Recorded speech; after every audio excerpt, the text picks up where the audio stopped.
عموماً طور پر دیکھنے میں یہ آتا ہے کہ تراویح پڑھانے والے حفاظ نوجوان ہوتے ہیں۔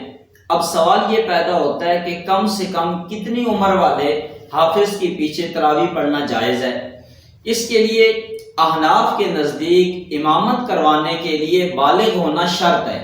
بالغ کی علامات کیا ہیں؟ فقہا میں سب سے پہلی بات یہ ہے کہ وہ بالغ شمار ہوگا جس کو احتلام ہو جائے یا وہ عورت سے جماع کرنے پر قادر ہو اور اس کو حاملہ کر دے تو وہ بالغ ہے، اگرچہ اس کی داڑھی نہ بھی نکلی ہو تو اس کے پیچھے نماز تراویح پڑھنا جائز ہے۔ ہاں، اگر اس پر یہ علامات ظاہر نہ ہوں، احتلام بھی نہ ہو، داڑھی بھی نہ نکلے، تو پھر فقہا کے نزدیک لڑکا جب 15 سال پورے کر لے، اس کی عمر کے 15 سال پورے ہو جائیں تو پھر اس کے پیچھے نماز تراویح پڑھنا جائز ہے۔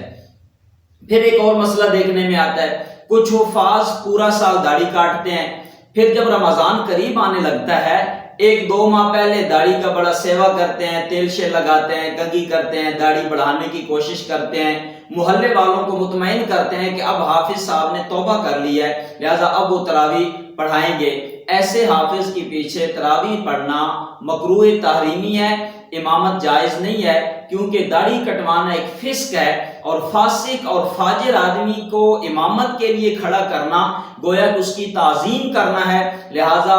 فاسق اور فاجر آدمی کی تعظیم کرنا جائز نہیں ہے، اس کے پیچھے نماز پڑھنا جائز نہیں ہوگا۔ ہاں،